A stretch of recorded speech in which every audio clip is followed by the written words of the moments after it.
need to get back to. Thank you. Next question. The Pittsburgh field office now handling the assassination attempt investigation. Is that right?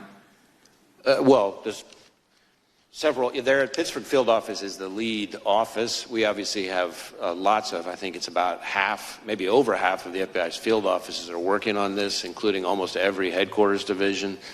So we have lots and lots and lots, several hundreds of employees working on it. All right. But yes. Pittsburgh's the lead. Okay. This is the same office that botched the Hunter Biden laptop case. And they, in my view, and my constituents and many Americans, displayed a clear reluctance, that's a quote, reluctance to really do any tasking, quote, effectively failing to investigate, according to the U.S. attorney on the case. My question is, how can we trust this office, and why does it keep reappearing in critical election-related investigations, or is that just dumb luck?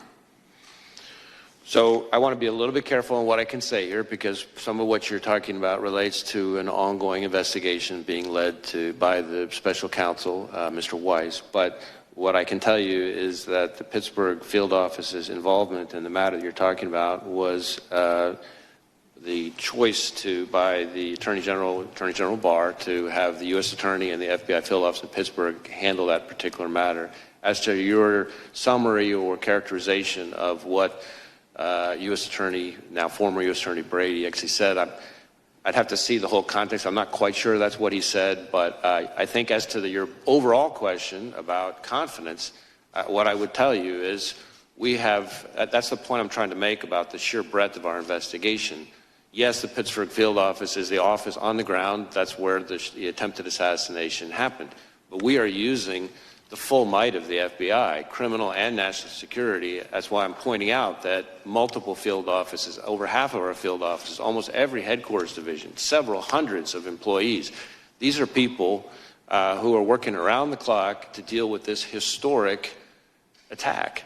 And I have the utmost confidence in those hundreds of employees, agents, analysts, and professional staff, and the American people should too. Was the shooter on the FBI's radar in any way prior to the assassination attempt? We did not have any information about the shooter. He was not in our holdings before the shooting. No communication in any chat rooms, no CIs or confidential human sources have any interaction with? No, we've run a thorough search for the subject through all of our holdings, and he was not in them anywhere. Were there any FBI agents or informants present at the Trump rally in Butler? Not to my knowledge. Okay. And Mr. Jordan was talking to you about Iran. Were law enforcement resources diverted from the protection of President Trump to John Bolton as a consequence of concern that Mr. Bolton might have been the target of Iranian malign efforts?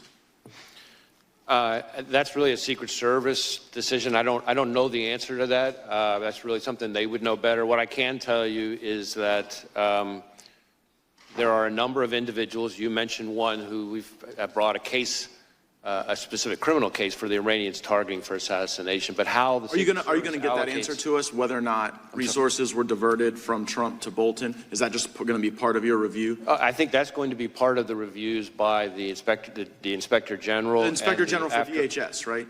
Of DHS, right. and the outside panel. And I think that's an important point, because the Inspector General for DHS has really fallen out of favor with the administration because he's been pointing out all the problems on the border with Mayorkas and Biden, and we're always kind of worried that they're about to fire him, which would be a really bad idea now that this role that you've identified is so critical. Be a bad idea to fire the IG for DHS during the pendency of this, right, Mr. Director? I don't think that would be a good idea. I'm with you on that. Thank you, Chairman. Director Wray, how many counter snipers were present at the rally that day, and which of the counter snipers took the shot that took out the would-be assassin? I don't have the number of counter snipers. I know it was the Secret Service counter sniper who took the shot that eliminated the shooter. And we've conducted a number of interviews, including of him. So was it one of the two that we see in the videos on top of the roof, or was it a different location that shot? I'm afraid I don't have that at my fingertips here. Okay. You mentioned that the would-be assassin bought a 5-foot ladder. You have credit card evidence of that. But it looks like on the scene there was a larger ladder that he might have used. Do you know which ladder he used to get to the roof And do you have possession of that 5-foot ladder and the other ladder? And do you know how the taller ladder got to the scene? So this whole business about the ladder is something we're drilling into more. We do have possession of the 5-foot ladder that he purchased close in time to his attempted assassination. That we've traced the purchase of that ladder from a receipt, a bloodied receipt that he had on him at the time his body was recovered on the roof. We do not yet know for sure how exactly he got up on the roof. We're looking at, various forensic pieces to try to kind of piece that together. So more to come on that. Do you know where the 5-foot ladder was found or retrieved? Was it near the roof, or was it still in his vehicle? Neither. I don't have it in front of me, but I know that it was not. I know that it was not on scene, and I know that it was not in his vehicle. But we can circle back to you and get to that. Is there any evidence at all that he may have been in contact with somebody else before this occurred that may have had any prior knowledge or may have helped him plan this event? Well, needless to say, that is a question that we're intensely focused on, because that would obviously be incredibly meaningful. So far, underline, so far, we have not found any evidence of any accomplices or co-conspirators, foreign or domestic. And you're using geolocation data to see if his cell phone was near another cell phone, I presume? Right, we're doing lots of different kinds of cellular analysis, geolocation stuff, looking at his accounts. He, from everything we've seen, which is consistent with what we've learned in interviews, a lot of people describe him as a loner. That does kind of fit with what we're seeing in his devices.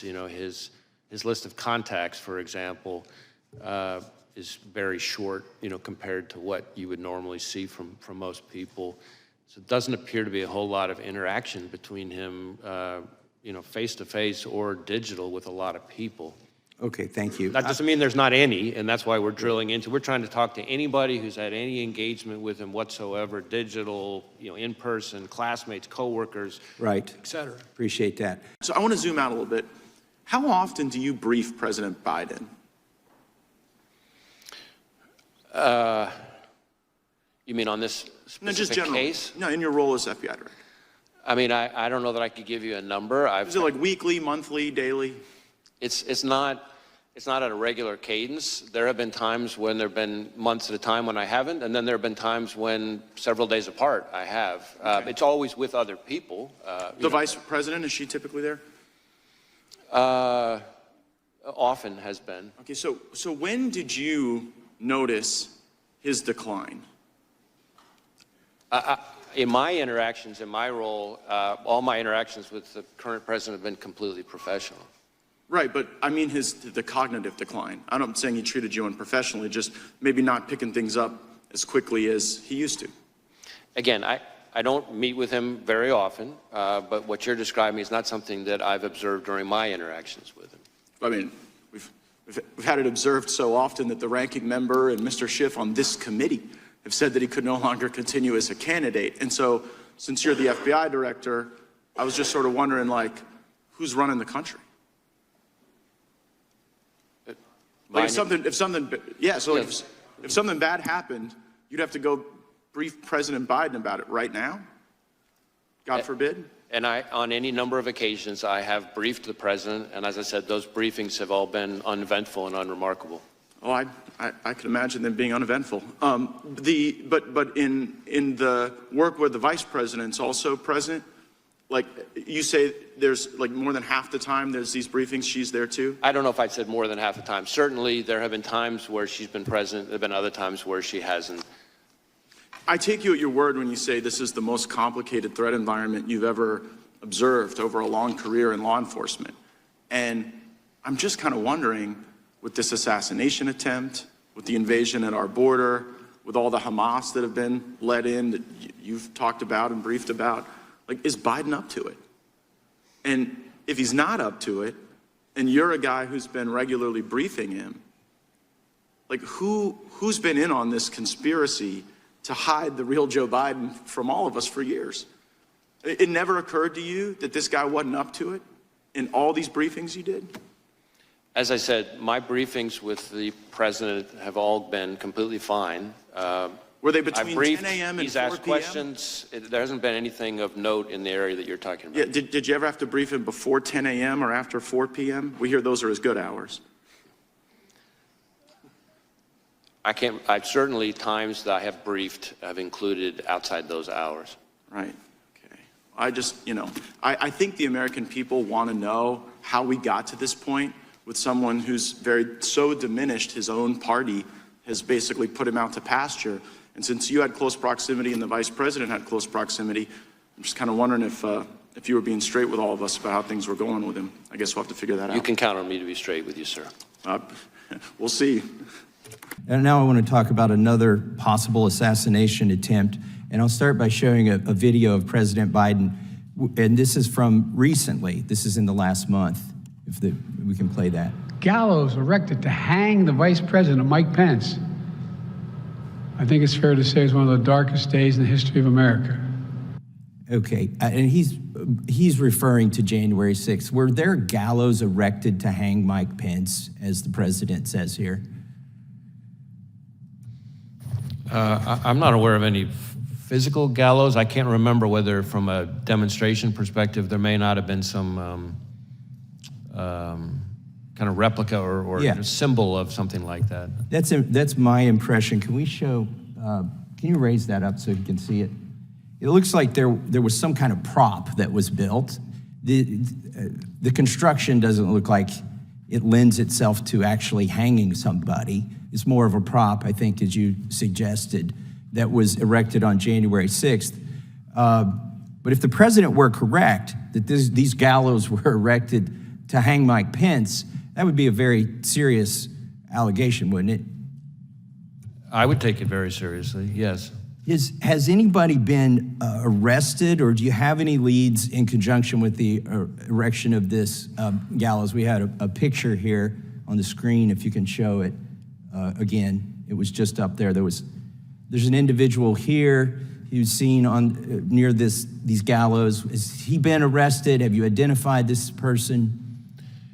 I don't know that I could speak to this specific person or the gallows that are pictured on the image. We have had, I think, 850 people who have pled guilty to federal crimes related to January 6th, and I think, another 180, I think it is, convicted at trials. I can't be sure. And some of them merely for going into the Capitol, but here the president suggests that individual intended to hang Vice President Pence, which seems like kind of a wild claim myself, given the construction of those gallows. But if we are to take him seriously, or even if we aren't, let me just finish by saying this. If you have no leads, or you're not sure if anybody who erected those gallows was arrested or is being investigated,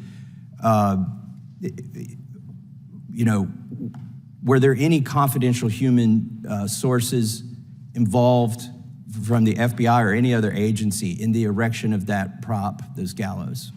I'm not aware of anything like that. All right, thank you. I yield back. Thank you, Mr. Chairman. Thank you, Director Wray. I think you have a little bit better tone in conversation, so I appreciate it, and answer some questions, so I appreciate it. Hopefully you'll answer also on 2 letters that I sent you over a year ago, one related to Durham report, and the other one related to Russian-infiltrated SBU that collaborated with FBI. So hopefully we'll get these answers, and hopefully we'll start doing authorization. Don't you think doing authorization would help us to get better answers? Congress should be probably working on authorizing your agency. Don't you agree with that? We work very hard to try to get information to this committee and to other committees. But authorizing spending probably would be a good thing for us to do. Don't you agree? Oh, I'm sorry, authorizing what? Our spending, not just doing appropriating, but actually doing authorization of spending through this committee. Yes. Okay, thank you. We might start doing that. But we can talk about, and a lot of my colleagues on other side, you know, AR-15 gets a lot of bad rap, you know, like to bring it up, this issue. But really, there are a lot of hunting rifles that probably, maybe even more accurate than a lot of ARs. And don't you agree, we have like millions, right? Don't you agree, we have millions of rifles owned by law-abiding Americans. So do you think we should be taking them, millions of rifles from law-abiding Americans? What do you think about that? Would that be something feasible, and really we should be doing that? Well, again, I'm not going to be addressing anybody's specific legislative proposal.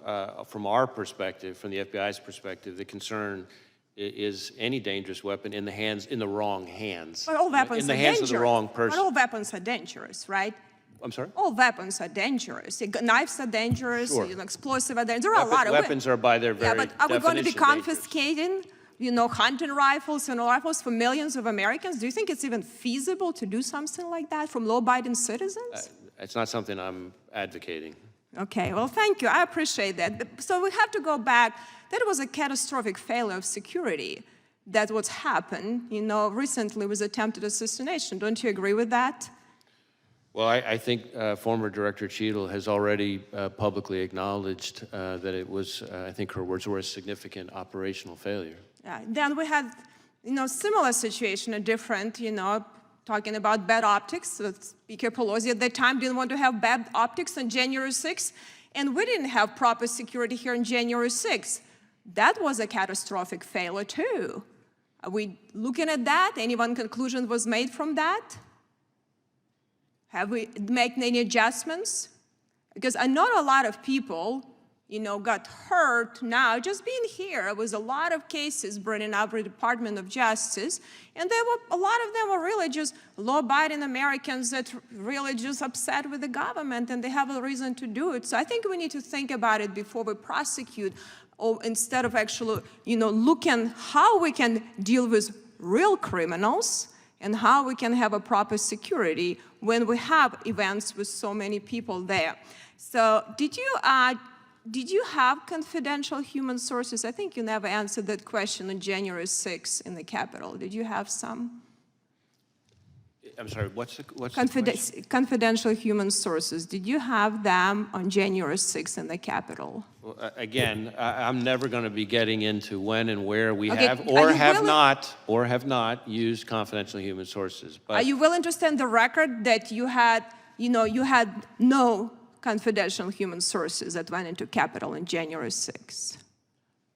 As I've said consistently, I'm not going to get into where we have or have not used confidential human sources. I can tell you that if you are asking if the violence at the Capitol on January 6th was part of some operation orchestrated by FBI sources or agents, the answer is no. No, I didn't ask you that. I asked, so did you investigate any confidential human sources? Did you do any investigation and looking at that? So you're not answering if you had any or not. So if you had potentially, did you do anything you needed to make sure to investigate that none of your sources did anything wrong? If they did wrong, they were prosecuted the same way, like you're trying to prosecute a lot of people that really, even in Supreme Court ruled recently that some unconstitutional charges. Let me just add that there have now been, I think, 180 individuals who've gone to trial, in addition to the 850 who've pled guilty. Right, but I think the problem is you put these charges, a lot of people would put guilty. But let me say just quickly, because I only have 10 seconds, really. So I hope you will take seriously what you're doing. You know, related to the border security is also a crisis. You know, your vice president was a lead-in on that. Has she initiated meetings with you to lead, like weekly or monthly meeting where she actually get briefings from you as a leading border czar that had that function? Have you had that? Has she initiated any meetings on a regular basis with you? Again, Gentlelady's time has expired. The gentleman can respond. Right. On this issue of confidential human sources, number one, I will say there is a DOJ OIG review that's underway that I think addresses some of these kinds of topics, I believe, but I won't speak for the Inspector General.